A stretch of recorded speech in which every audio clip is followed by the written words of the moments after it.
त्रिमूर्ती चौकात मोबाईल वादातून चाकून हल्ला करणाऱ्याची पोलिसांकडून धिंड। रेकॉर्डवरील गुन्हेगार सुमित उर्फ बाळासाहेब शेजवळ जेरबंद। जवाहर नगर पोलिसांकडून आरोपीवर कठोर कारवाई।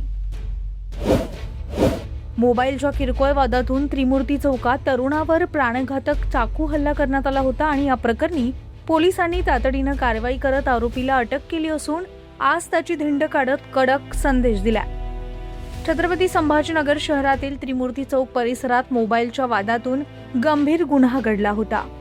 सुमित उर्फ बाबासाहेब शेजवळ या आरोपीनं संतोष ठोंबरे यांच्यावर चाकूनं प्राणघातक हल्ला केला आणि त्यांना जीवे मारण्याचा प्रयत्न केला।